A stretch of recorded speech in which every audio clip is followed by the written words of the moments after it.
శ్రీమాత్రే నమః. అందరికీ నమస్కారం అండి. ఈ వీడియోలో లక్ష్మీ జయంతి రోజు పూజ ఏ విధంగా చేసుకోవాలి, లక్ష్మీ జయంతి యొక్క ప్రాముఖ్యత ఏమిటి, ఈ రోజు అమ్మవారిని ఏ విధంగా పూజించాలి, ఎటువంటి నైవేద్యాలు సమర్పించాలి, ఆర్థిక సమస్యలతో బాధపడేవారు ఎటువంటి పరిహారాలను పాటించాలి అనే విషయాలన్నీ కూడా ఈ వీడియోలో అయితే క్లియర్గా తెలుసుకుందామండి. అందుకని వీడియోని ఎవరు కూడా ఎక్కడ కూడా స్కిప్ చేయకుండా చివరి వరకు అయితే చూడండి. చంద్రుడు పూర్వ పల్గుని లేదా ఉత్తర పల్గుని నక్షత్రాల్లో సంచరిస్తున్న సమయాన్ని పాల్గొన మాసంగా అయితే పిలుస్తాము. శ్రీమన్నారాయణుడికి ఇష్టమైన మాసాలలో ఈ పాల్గొన మాసం కూడా ఒకటి. లక్ష్మీదేవి అనుగ్రహం ఉంటే ధనధాన్యాలకు ఎటువంటి లోటు ఉండదని అంటారు. లక్ష్మి అంటే సిరి సంపదలే కాదండి, ఆరోగ్యం కూడా లక్ష్మీప్రదమే.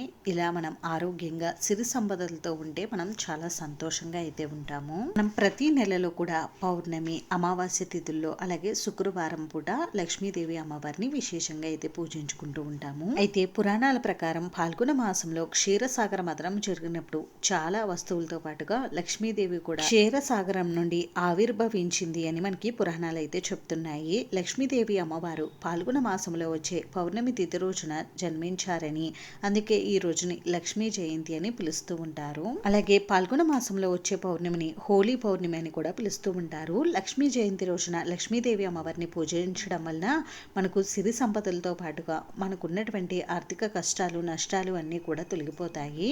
అలాగే అమ్మవారి అనుగ్రహం పరిపూర్ణంగా కలిగి అష్టైశ్వర్యాలు సుఖ సంతోషాలతో ఉంటాము. అయితే మనకి ఈ 2025 సంవత్సరంలో ఈ లక్ష్మీ జయంతి అంటే హోలీ పూర్ణిమ ఎప్పుడు వచ్చింది అని అంటే 2025 మార్చి 14వ తేదీ శుక్రవారం రోజు అయితే వచ్చిందండి. ఈ సంవత్సరం మనకి విశేషంగా లక్ష్మీ జయంతి శుక్రవారం పూట వచ్చిందండి. అమ్మవారికి ఎంతో ఇష్టమైన రోజు. ఈ రోజున అమ్మవారిని తప్పకుండా అయితే పూజించండి. ఈ రోజున సూర్యోదయానికంటే ముందుగానే నిద్ర లేచి ఇంటిని శుభ్రపరుచుకుని తలస్నానం ఆచరించి ముందుగా గడపకు పూజ నిర్వహించుకోవాలి. మన ఇంటి ద్వారబంధం ఎంత కలకల్లాడుతూ ఉంటుందో ఆ అమ్మవారు మన ఇంటి ద్వారబంధాన్ని చూసే మన ఇంట్లోకి వస్తారని అంటారు. అందుకని మన ద్వారబంధాన్ని అందంగా అలంకరించుకోవాలి.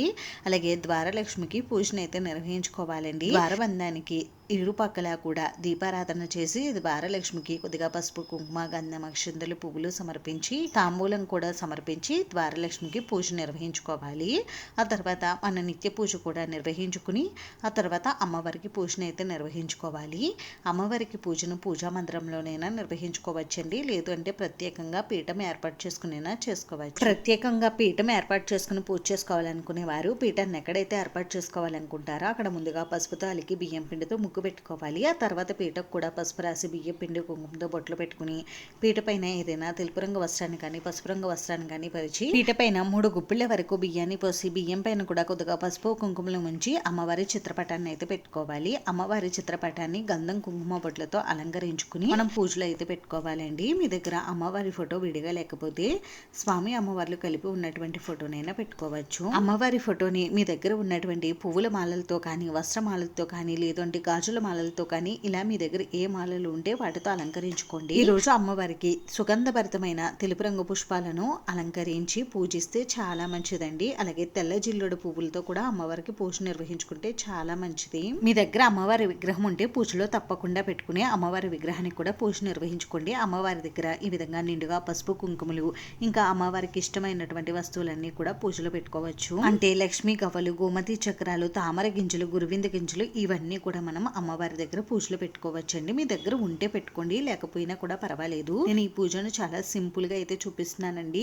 హంగు ఆర్భాటాలు లేకుండా చాలా సింపుల్ గా పూజ చేసుకోవడం అయితే చూపిస్తున్నాను. ఇంకా పూజలో దీపారాధన కోసం దీపారాధన కుందులు కూడా ఈ విధంగా సిద్ధం చేసుకోండి. ఇంకా ఈ పూజలో మనం కామాక్షి దీపం, ఉప్పు దీపం, ఇంకా ఐశ్వర్య దీపం, పంచగవ్య దీపం, ఇంకా మనం క్షీర దీపాన్ని కూడా పెట్టుకోవచ్చండి. ఈ రోజు పౌర్ణమి కదండి, క్షీర దీపం పెట్టుకుని అమ్మవారికి పూజ చేసుకుంటే చాలా మంచిది. క్షీర దీపం ఎలా పెట్టుకోవాలనేది ఆల్రెడీ మన ఛానల్లో వీడియో ఉందండి, చూడండి. నేను ఇక్కడ కూడా చూపిస్తున్నాను. ఈ దీపాన్ని పెట్టుకోవడానికి ఒక ఏదైనా ప్లేట్ కానీ తమలపాకు కానీ తీసుకుని ఈ తమలపాకు పైన ఒక 3 గుప్పిళ్ల వరకు బియ్యాన్ని పోసి బియ్యం పైన కొద్దిగా పసుపు కుంకుమలను ఉంచి ఆ తర్వాత ఒక ఇత్తడిది కానీ రాగిది కానీ ఇలా ఇటువంటి బౌల్ అయితే తీసుకోండి. ఈ బౌల్లోకి 3 వంతుల వరకు ఆవు పాలు అయితే పోసుకోవాలి. ఆ తర్వాత మిగిలిన పావు వంతు మనం ఆవు నెయ్యి కానీ నువ్వుల నూనె కానీ పోయాలండి. ఆవు నెయ్యితో దీపారాధన చేస్తే చాలా శ్రేష్టం అండి. ఆ తర్వాత ఇందులోకి జలదీపం వత్తి ఉంటుంది కదండి, ఆ వత్తి వేసి మీరు దీపారాధన చేసుకోవచ్చు. ఒకవేళ మీ దగ్గర జలదీపం వత్తి లేకపోతే ఒక తమలపాకుకి చిన్న రంధ్రం చేసి ఆ రంధ్రంలో ఒత్తుల్ని పెట్టి మీరు ఈ కుందులో వేసుకుంటే మనకి దీపం చక్కగా వెలుగుతుందండి. ఈ విధంగా మనం క్షీర దీపాన్ని అయితే సిద్ధం చేసుకోవాలి. చేసుకోవాలి. పూజ కోసం దీపారాధన కోసం కుందువత్తి తీసుకుంటే ఒక ఒత్తి తీసుకోండి. అదే మీరు పొడుగు ఒత్తుల్ని తీసుకుంటే 3 ఒత్తుల్ని కలిపి ఒక ఒత్తిలా చేసుకుని తీసుకోండి. ఈ రోజే అమ్మవారు క్షీరసాగరం నుండి జన్మించారు కాబట్టి ఈ విధంగా మనం పూజలో క్షీర దీపం పెట్టుకుని అమ్మవారిని పూజిస్తే ఆ అమ్మవారి అనుగ్రహం తప్పకుండా కలుగుతుంది. క్షీర దీపం అనే కాదండి, ఈ రోజు పూజలో మీరు ఎన్ని దీపాలైనా పెట్టుకుని అమ్మవారికి పూజ నిర్వహించుకోవచ్చు. ఇంకా ఈ దీపాన్ని మీ దగ్గర ఉన్నటువంటి పువ్వులతో అందంగా అలంకరించుకోండి. ఈ విధంగా పూజ కోసం అన్ని కూడా సిద్ధం చేసుకున్న తర్వాత అమ్మవారికి సువాసన భరితమైన పూజ అంటే చాలా ఇష్టం అండి. అందుకని పూజా పీఠ పైన కొద్దిగా జవ్వాది పౌడర్ ని అక్కడక్కడ కూడా వేసుకోండి. అయితే లక్ష్మీ జయంతి రోజున అమ్మవారికి పూజ ఏ సమయానికి నిర్వహించుకోవాలి అంటే ఉదయం కానీ సాయంత్రం కానీ మీరు అమ్మవారికి పూజ నిర్వహించుకోవచ్చండి. అయితే పౌర్ణమి తిథి మనకి సాయంత్రం అయితే ఉండదండి. అందుకని మనం ముందు రోజు అంటే పౌర్ణమి గడియలు ఉండగా మనం అమ్మవారికి సాయంత్రం సమయంలో పూజ నిర్వహించుకోవాలి అనుకుంటే మీరు గురువారం రోజు రాత్రి సాయంత్రం సమయంలో అమ్మవారికి పూజ నిర్వహించుకోండి. ఒకవేళ మీకు ఆ రోజు కుదరకపోతే శుక్రవారం రోజు అంటే లక్ష్మీ జయంతి రోజున మీరు అమ్మవారికి పూజను అయితే నిర్వహించుకోండి.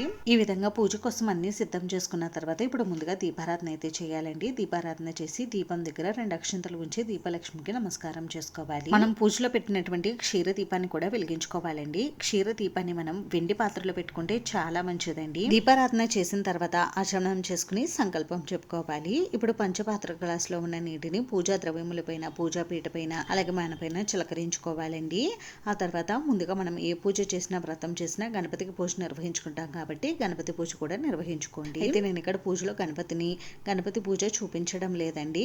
చాలా వీడియోలో నేను గణపతి పూజ ఏ విధంగా చేయాలనేది చెప్పాను కదండి. ఆ విధంగా మీరు గణపతికి పూజను అయితే నిర్వహించుకోండి. గణపతి పూజ పూర్తయిన తర్వాత అమ్మవారికి ధూపం చూపించి అమ్మవారికి అభిషేకం నిర్వహించుకోవాలనుకుంటే నిర్వహించుకోండి. అమ్మవారికి పంచామృతాలతో కానీ ఆవు పాలతో కానీ అభిషేకం చేసుకుని అభిషేకానంతరం అమ్మవారిని మళ్ళీ శుద్ధి చేసుకుని అమ్మవారికి గంధం కుంకుమ బొట్లు పెట్టి అలంకరించుకుని పూజలు పెట్టుకోండి. తర్వాత అమ్మవారి పాదాల దగ్గర 2 అక్షింతలు పుష్పాలు ఉంచి అమ్మవారికి ఆహ్వానం పలకండి. ఆ తర్వాత అమ్మవారికి షోడశోపచార పూజ నిర్వహించుకోండి. ఈ రోజు అమ్మవారికి విశేషంగా షోడశోపచార పూజ నిర్వహించుకుంటే చాలా మంచిదండి.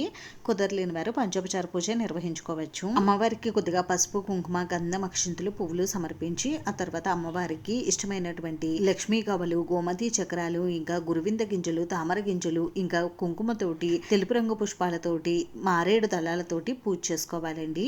మీకు ఏవి వీలు ఉంటే వాటితో పూజ చేసుకోండి. ఈ రోజు ముఖ్యంగా అమ్మవారిని లక్ష్మీ కవలతో కానీ, గోమతి చక్రాలతో కానీ, ముత్యాలతో కానీ, తెల్ల జిల్లేడు పువ్వులతో కానీ, మారేడు దళాలతో కానీ పూజిస్తే చాలా మంచిదండి. ఇవేమి మీకు లభించకపోతే తెలుపు రంగు పుష్పాలతో అమ్మవారిని పూజించుకోవచ్చు. సుగంధభరితమైన తెలుపు రంగు పుష్పాలతో పూజించుకోండి. ఇంకా అమ్మవారికి కుంకుమ పూజ అంటే చాలా ఇష్టం అండి. అందుకని అమ్మవారికి కుంకుమార్చన కూడా నిర్వహించుకోండి. అమ్మవారి శ్లోకాలు, స్తోత్రాలు అన్ని కూడా చదువుకుంటూ అమ్మవారికి కుంకుమార్చన అయితే నిర్వహించుకోండి. ఈ రోజు అమ్మవారి కనకదార స్తోత్రం చదువుకుంటూ అమ్మవారికి పూజ చేస్తే చాలా విశేషమైన ఫలితాలు అయితే కలుగుతాయండి. ఇంకా అమ్మవారి లక్ష్మీ అష్టోత్తరం, ఇంకా అమ్మవారి శ్లోకాలు అన్ని కూడా చదువుకుంటూ అమ్మవారికి పూజ చేసుకోండి.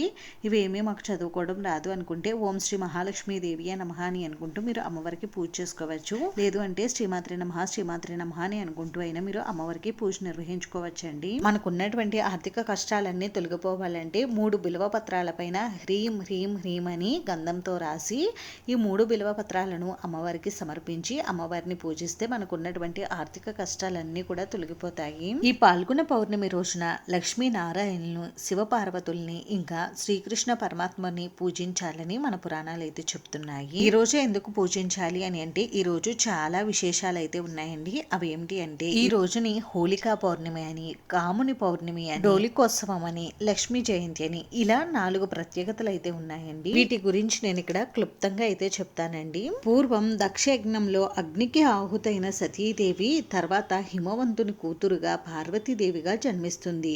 అప్పుడు తపోదీక్షలో ఉన్న పరమేశ్వరుడికి పార్వతీదేవి సపర్యలు చేస్తూ ఉంటుంది. లోక కళ్యాణం కోసం పార్వతీ పరమేశ్వరులకు కళ్యాణం జరిపించడం కోసం దేవతలు మన్మథుణ్ణి ఆశ్రయించగా వారి కోరిక మేరకు పరమేశ్వరుణ్ణి కామ వికారాలకు గురి చేయడం కోసం మన్మథుడు పరమేశ్వరుడి పైన పూల బాణాలను వేస్తాడు. అప్పుడు పరమేశ్వరుడు చేసే తపోదీక్షకు భంగం కలగడం వలన పరమేశ్వరుడు తన త్రినేత్రాన్ని తెరిచి మన్మథుణ్ణి భస్మం చేస్తాడు. అప్పుడు రతీదేవి లోక కళ్యాణం కోసం దేవతల ప్రార్థన కొరకు తన భర్త అలా చెయ్యవలసి వచ్చిందని కన్నీటి పర్యంతమవుతుంది. దానితో పార్వతీదేవి పరమేశ్వరుణ్ణి ఒప్పించి మన్మథుణ్ణి అశరీరంగా అదృశ్య రూపంలో ఉండేటట్లు చేయమని రతీదేవికి మాంగళ్య భాగ్యాన్ని కలిగిస్తుంది. మన్మధుడు అంటే కాముడు. ఈ పాల్గొన పౌర్ణమి రోజున సజీవుడు అయ్యాడు కాబట్టి ఈ రోజున పార్వతీ పరమేశ్వరుల్ని పూజిస్తారు. ఈ రోజు పార్వతీ పరమేశ్వరుల్ని పూజించడం వలన కలకాలం దీర్ఘ సుమంగిలిగా ఉంటారని అంటారు. అందుకే ఈ రోజుని కాముని పుణ్యంగా అయితే జరుపుకుంటారు. హిరణ్యకశిపుని సోదరి హోళికాదేవి. ఈ హోళికాదేవికి ఒక వరం అయితే ఉందండి. ఈవిడ అగ్నికి ఆహుతి అవ్వదు అనే వరం అయితే ఈవిడికి ఉంది. అందుకని హిరణ్యకశిపుడు భక్త ప్రహ్లాదుని సంహరించడం కోసమని హోళికాదేవిని అడుగుతారు.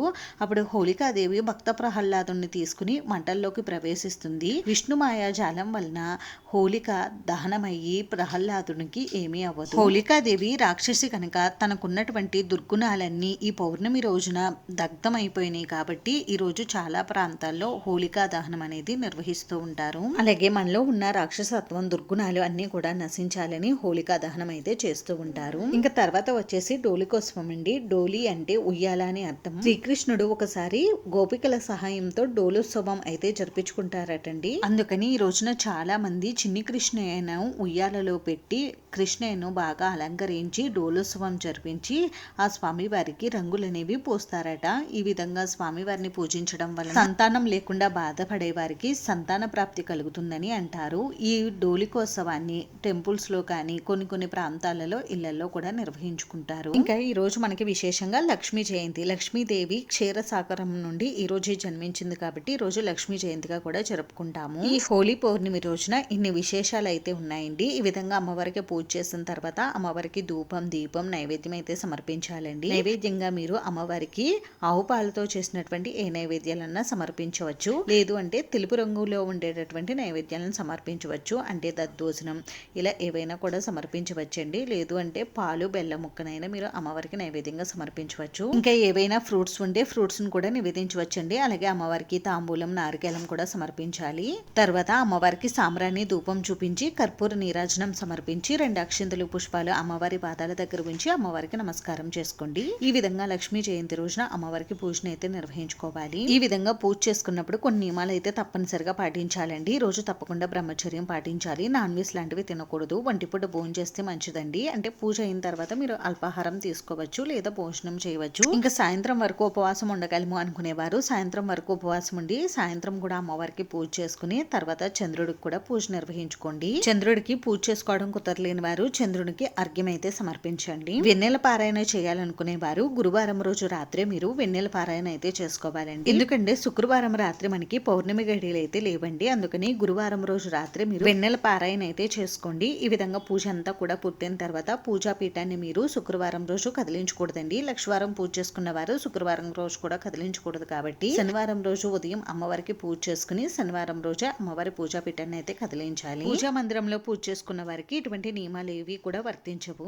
ఇంకా ఇక్కడ మనం పెట్టుకున్నటువంటి క్షీర దీపం కొండెక్కిన తర్వాత ఆ పాలని ఎవరో తొక్కని చోట మొక్క మొదట్లో వేసేయండి. ఇంకా దీపం కింద వేసినటువంటి బియ్యాన్ని ఫోటో కింద వేసినటువంటి బియ్యాన్ని ఏదైనా స్వీట్ లా చేసుకుని ఇంట్లో వారందరూ కూడా తినవచ్చు. లేదు అంటే నాన్ వెజ్ వండనే రోజుల్లో మీరు అన్నంలో అయినా వండుకుని తినవచ్చండి. అమ్మవారికి కుంకుమ పూజ నిర్వహించినటువంటి కుంకుమని ప్రతిరోజు కూడా బొట్టుగా ధరించండి. అంతేనండి. చూసారు కదా. ఈ వీడియో మీకు నచ్చితే ప్లీజ్ లైక్ చేసి షేర్ చేసి సబ్స్క్రైబ్ చేసుకోండి. Thanks for watching.